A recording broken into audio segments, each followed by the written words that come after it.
I would like to open our scientific program. So the first plenary session is going to be chaired by Professor Keith Dennis. Keith, would you please take over now? All right. Well, it's a pleasure to be here and in virtual Pittsburgh and to have the opportunity to chair the opening session. So I think we'll just get started right away. The first speaker is, I'm not sure how to pronounce it. Maybe you'll correct me if I'm wrong. Knut Morå. I will give each of the plenary talks is 30 minutes plus 5 minutes for questions. And before you're at the 25-minute mark, 5 minutes before, you should stop. I'm told that I must interrupt orally and do it, but hopefully you'll understand that being a New Yorker, I'm good at interrupting. So anyway, Knut, take it away. Thank you. Yeah, thanks, Keith. Hi, everyone. Good morning. I'm very happy to talk to you today about direct dark matter detection. Do you see my my presenter view or the slides only? Presenter view. Let's click a button and this will be fixed. There we go. Great. Good. Hi, everyone. As I said, I will be talking about the direct detection of dark matter and some recent results. I will be splitting my detection or my presentation in four. So first, I'll make a short introduction to dark matter and direct detection and some techniques. And then I'll speak about three, I think, interesting results or families of results that have been presented the last year. The first one is that there has been new results on extending direct detection to dark matter electron scattering with very low thresholds. The second is that the large two-phase liquid xenon TPCs have managed to, or have continued to work on lowering their energy thresholds and are able to probe new parameter space with this. And the third is, I mean, as many of you might be aware, there has been an excess in the low energy electronic recoils seen in xenon 1 ton. And so I'll also discuss this result. All right, so first, an introduction to dark matter and direct detection of dark matter. So we see evidence for, or we see consistent evidence at many different scales of dark matter, a non-interacting gravitating fluid being present in our universe, being the core and the main part of our galaxies in which matter floats around. And we see also, for example, in cluster mergers, evidence that would lead us towards thinking that dark matter has a particle nature. And on the top here, you see measurements in our own galaxy showing that at the radius of our sun, there's already strong evidence for dark matter being present. So direct dark matter detection, so looking for dark matter interacting in our detectors, this density, of course, the amount of dark matter we have at the Earth is quite crucial. Estimates for this density are evolving continuously, especially now with new Gaia data. But for the results that are reported, it's typically set to a fixed value of 0.3 GeV per centimeter cubed.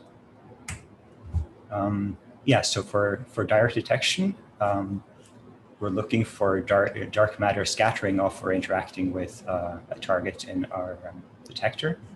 And typically this will then lead to one of three or several of three different signatures or observables. So one is phonons or heat generated by atomic motion. This can be read out if you have a cryogenic bolometer or some crystal that you can read off the phonons, and also in bubble chambers with superheated liquids.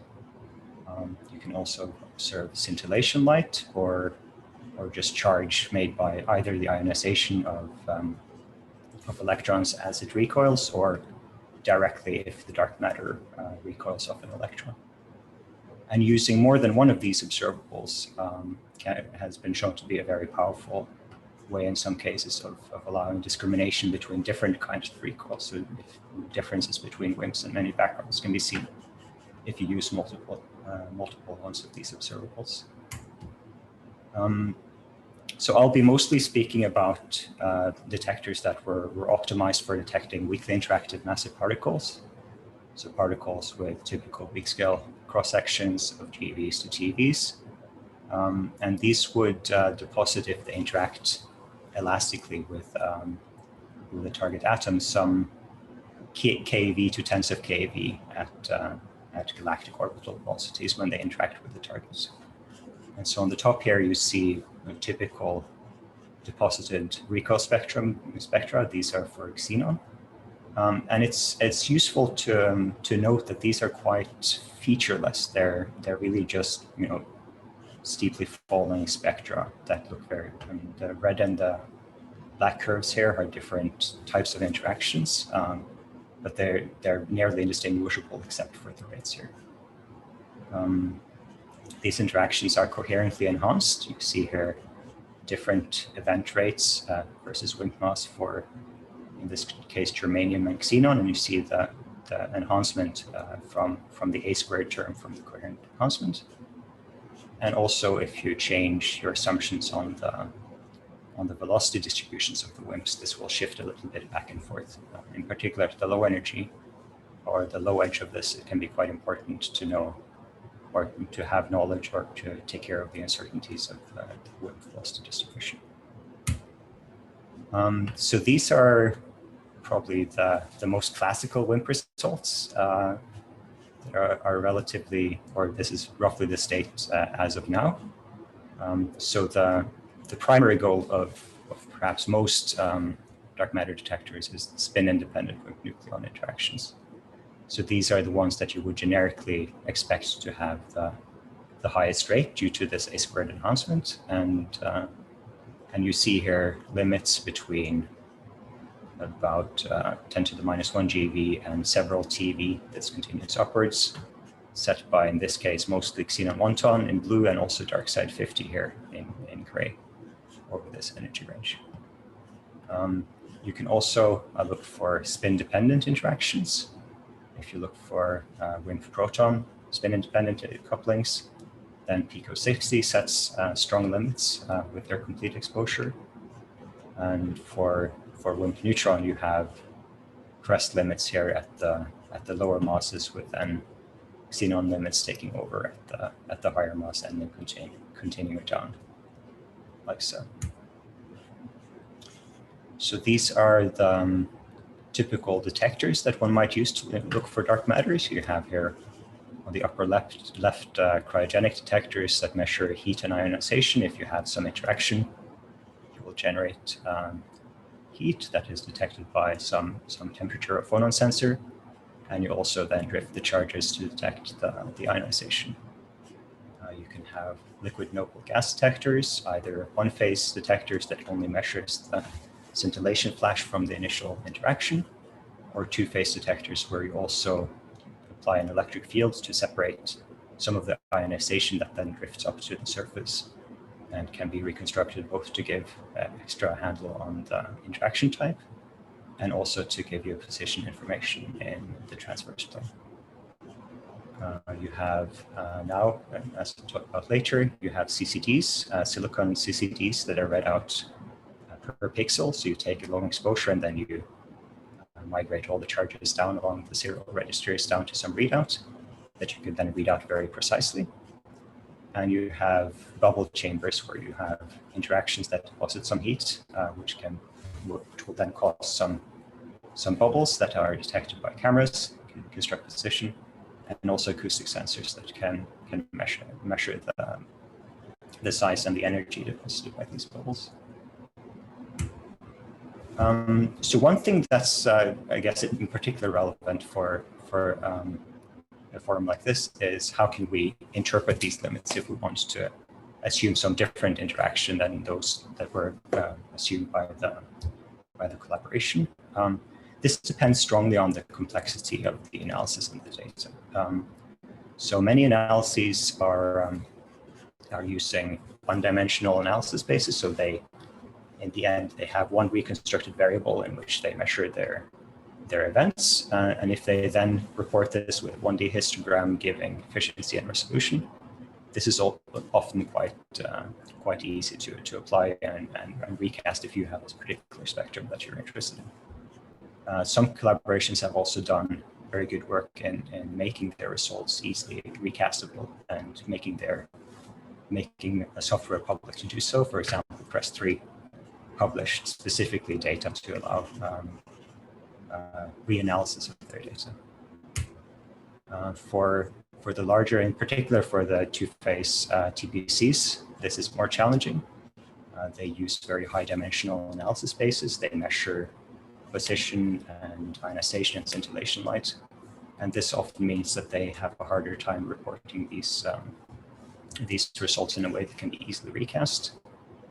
However, because they look for reasonably low numbers of signal, on the orders of 5 to 10 signals events at their sensitivities, this means that you can typically get quite close if you simply rescale their limits up and down, if you find a spectrum that closely matches one of those that they've already tested.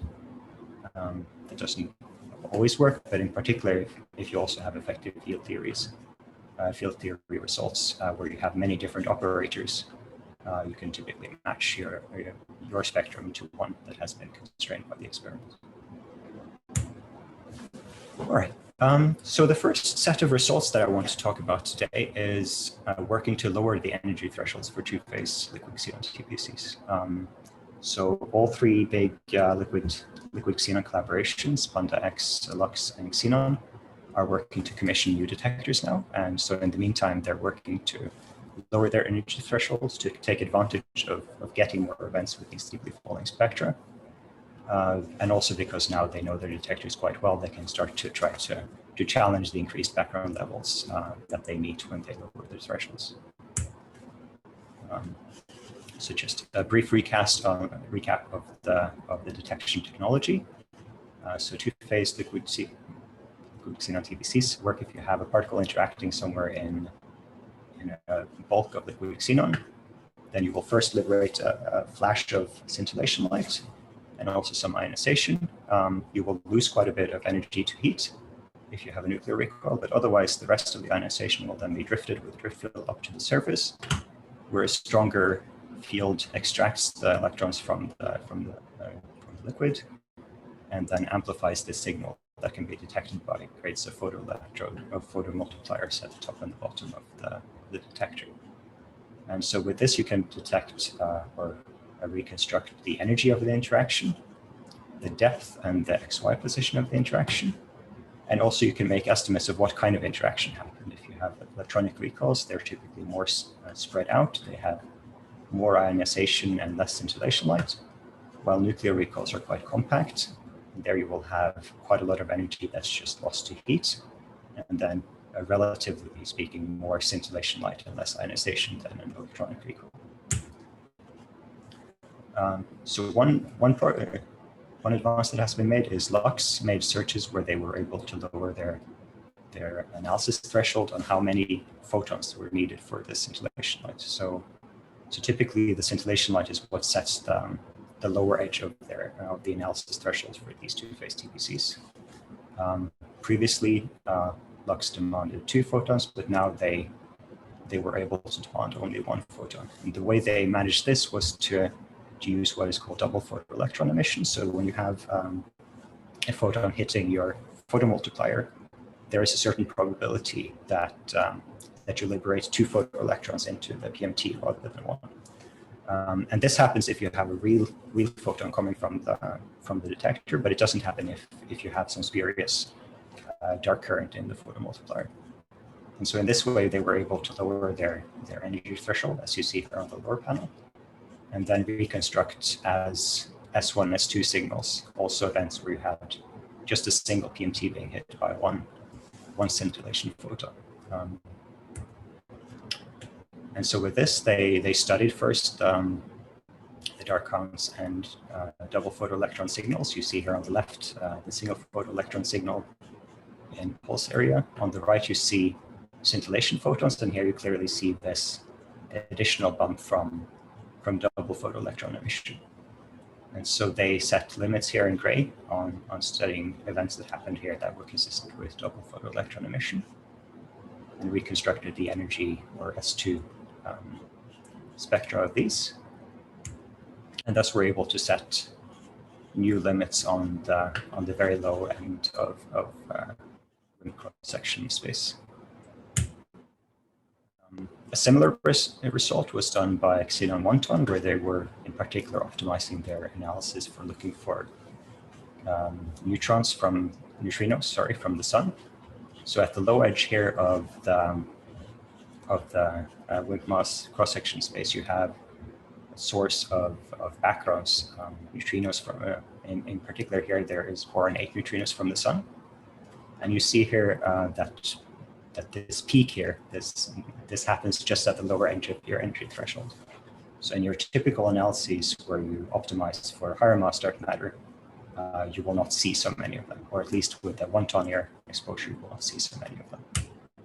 However, if you lower the energy threshold, as Xenon 1-ton did by, in this case, demanding only 2 photomultipliers hit and lowering the S2 threshold, you get some probability of seeing these boron 8 solar neutrinos. In this case, they expected 2.3 boron 8 neutrinos events on average to occur in their analysis, and about 5 expected background events by introducing strong new background cuts to reject the accidental coincidence. But in the end, they had quite a low discovery power, about 20% chance of discovering an excess. So in the end, they saw no, or their best fit was that there were no boron 8 solar neutrinos observed, and a good agreement with the background model. But even with this result, or especially with this result, where you have no signal events expected, they were able to set constraints on the neutrino flux or on the detector response parameters, how xenon responds in charge and light to very low energy nuclear recoils, and also set new and strong WIMP limits for very low mass dark matter. So you see here, these WIMP limits almost reach down to the equivalent flux of these boron 8 solar neutrinos. The second result the second family of results that I want to talk about is that now we have, or recently there have been published results of single charge sensitive detectors that can look for electron scatters. And so at very low masses, electrons are just a better kinematic fit to dark matter scattering than nuclei. And so this is quite exciting. However, but if you want to do something similar with a large detector, you might need quite large and challenging backgrounds also. So the first technology is skipper CCDs used by Sensei. And they published results now where you can see that they're able to count individual numbers of electrons. So they can count from 0, 1, 2, 3 up to thousands of electrons in each pixel of their silicon CCD. And they do this by repeatedly sampling each pixel as they're being read out until they get below the threshold of single electron noise. They also observed in this recent run a clear correlation between the amount of detector shielding here on the x-axis and the rate of in particular single electron events. So this indicates that what was previously termed dark count in these CCDs presumably includes an appreciable component from the environment. So as they move to deep underground exposures and larger exposures and better shielding, this will presumably strongly increase their limits. And they set a record low rate of single electron events with semiconductors, about 450 single electron events per ground day. They also performed sub-GeV dark matter search with this. So they were about 100 meters underground and looking for dark matter electron scatterings with a threshold of about 500 keV. If instead the dark matter is absorbed, so it isn't just a scatter, but the entire energy is absorbed into the silicon, then you can get down to the bandgap of silicon of 1.2 electron volts. And so they perform this analysis. Here you have the charge, and this is the zero electrons in the pixel peak, and then you have 1 electron in the pixel peak and 2 electron in the pixel peak. And they saw 1,300 1 electron events and 5 2 electron events, and no 3 or 4 electron events. And so with these ones, they were able to exclude new parameter space in many different models of dark matter electron scattering. So first you have these two are dark matter electron scattering with two different form factors. And then also here on the lower left, you have the Migdal effect. So if you have a very low energy nuclear recoil, this can result in a little bit of ionization as the nucleus is displaced with respect to the electron cloud. And so they're also able to reach down very low in energy with respect to previous results here. And then lastly, the dark photon absorption, they can reach, as I said, down to the electron band gap. So electron volt energy constraints. Similar results were made by Super CDMS. They did also a single electron sensitive run with an R&D run at the surface. In this case, they use silicon that is used with a very high bias voltage. And this amplifies very small signals. By drifting these charges in a high field, they generate additional phonons that they reach out. So they make heat out of these charges. And they read out these phonons, and they can then also reconstruct individual electron peaks here, and gain a charge resolution of about 3% of the width of the electron hole here, and focused on the 1 to 6 electron signal region. So you see here also they were able to reach many of the same spaces as Sensei. Here you have dark matter electron with two different form factors. Oops. Wait. And you have here dark photon limits and axioelectric coupling upper limits. And then lastly, Panda X performed an S2 only search in a region corresponding to 0.08 kV to 0.15 kV by looking at only the charge signal in this two-phase TPC. So they're looking only at the charges that drift up to the surface and are amplified. Without the scintillation flash, they have to infer other parameters, such as using S2 signal width or shape to infer the depth in the TPC. And they also cut away this lowest energy region, which is dominated by background signal electron events. But using this ROI here, they can still set new limits here with dark matter electron scattering, either with two different form factors, so either contact interaction or this other form factor 1/2 squared. And then the third family of results that I want to talk about here is electronic recoil searches. In particular, given the results of last year for two-phase TPCs. So they have a quite good energy resolution for electronic recoils. Unlike nuclear recoils, electronic recoils in xenon do not lose energy to heat. And these detectors also can reach very low levels of electronic recoil backgrounds. And so this allows these detectors to do searches for example, like dark matter, or several new physics models that could create an electronic recoil signal, such as axions or dark photons.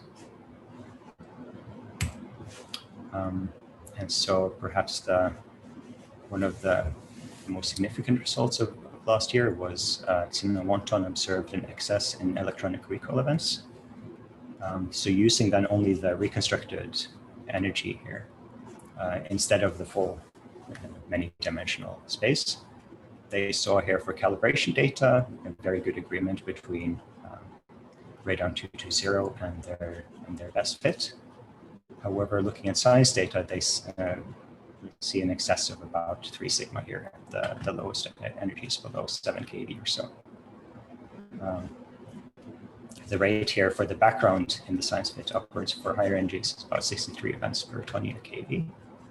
And then down here you have an excess of about 50 events. These events are uniformly distributed in the detector. There's no detectable time variation. So it's of course interesting to contemplate what backgrounds could cause this signal.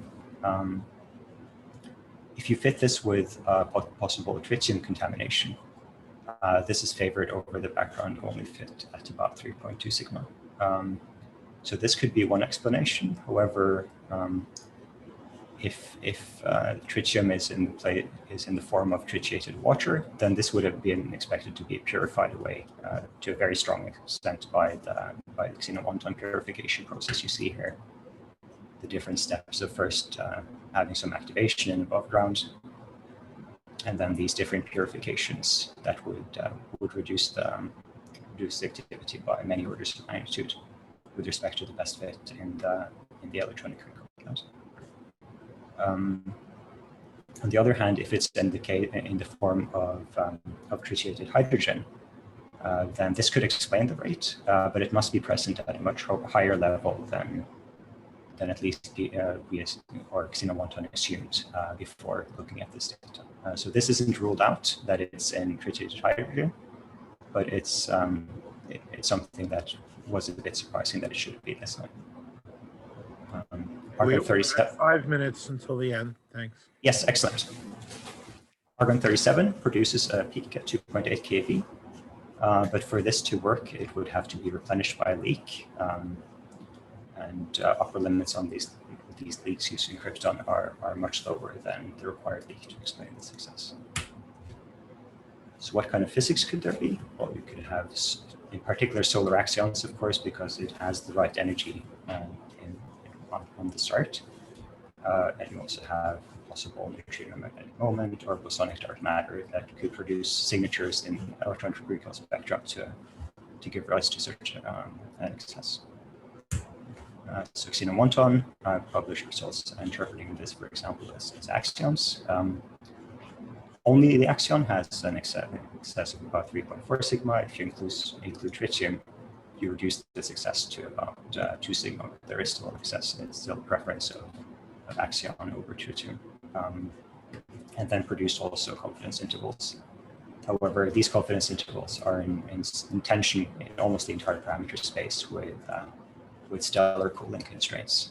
So that, of course, is an additional piece of information to interpret this success. Using other models that might then have different energies, so either axion-like particles or vector boson dark matter here, you then check each possible energy for this, which then introduces a trial factor that makes these somewhat less significant, but these are just taken as limits, set new limits in a wide range of parameter space. Panda X performed a reanalysis using the same, with the same idea of finding electronic recalls at the lower energy range of in their detector also. Panda X has a very high statistics tritium calibration that allows them to characterize the response to low energy ER events or low energy events in general very well. However, some of this tritiated methane that they used for this calibration remained in the detector and remains as the background in the actual science run. So you see here the results from their best fit. They have also quite a large krypton 85 component, and then here the tritium.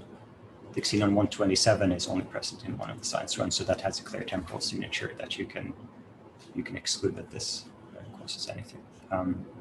At the moment, the result from Panda X2 is that their best fit is compatible within 1 sigma of both no signal and the Xeno1 best fit. But they also then publish compatible limits, limits compatible with Xeno1. And lastly, a different technology also setting limits on these electronic recall signals. So Super CDMS used a combination of 2 different modes of running their detectors. Both these interleaved charge and phonon sensors, IZIPs, that have ER-NR discrimination and are very good for high energy ranges. And then also CDMS light mode, where they use higher bias voltages to lower the thresholds of these modules. And combined, this analysis covers 40 eV to 500 kV. And they're then able to set new results, in particular at lower energies here that reach below where the Xeno1 low ER limits can reach. All right, so I made it to the summary in time. So the 3 families of results that I talked about today of dye detection, 2-phase TPC results are improving as analysis efforts are ongoing, while also the next generation of these detectors are being constructed and commissioned. CDMS and Sensei have both published single electron counting results from low exposures ahead of presumably larger science runs, but also more shielding. And the ERXS that was seen in Xenon 1 ton will be tested with high power by new detectors in the coming years. So that's quite exciting also. Thanks a lot. Okay, let's all thank Knut again for a really clear and beautiful overview talk here. So you have several questions. I'd like to remind everybody during these talks to send questions during the talk even by in the Q&A, and the chair, whoever it is, will try to read as many of them as possible. So we have several. So first question, is there a way to disambiguate in a model independent way between the possible interactions a dark matter particle would have with matter when placing bounds on sigma versus direct detection experiments? For example, spin dependent versus spin independent for proton interaction, or proton versus electron. Or does one usually have to assume the interaction of interest dominates over all others in the energy bin of interest? I would say the latter is at least what is typically done. Let's see. This is, of course, also a bit motivated by, for example, there is some hierarchy in these interactions, in the sense that if you have something that's coherently enhanced, that might sort of generically be expected to be larger. But it's true in general that you might have mixtures of the different ones, right? In the end, presumably, dark matter will not decide entirely against doing spin-dependent interactions, even if spin-independent is dominant. I think, given that the lower number of signal events, what I would then do to try to reach towards that is either you have these EFT results where you can find many different signal shapes and try to match those, or also just try to see perhaps my interaction type or my combination of interaction types will look very similar to, for example, spin-independent recoil. And given the low number of signal events expected that look very similar can be rather broad. The rate of these is really what matters the very most. But it is challenging, and hopefully we'll get better at providing this in a way where people can recast this for their own, for this is something that's a bit deficient now. Okay. Another question that we have that came in from Jim Klein is, in the Xenon 1 ton data, there seems to be an excess in the calibration data that coincides with the excess in the real data. Presumably not statistically significant, he says, but could it be relevant? He specifies for the electron excess. So at least from our, I think it's not, well, first of all, it's not statistically significant. I think the second thing is it's a bit sub resolution, if you will, at these low energies. You see, let's see, we have here for instead.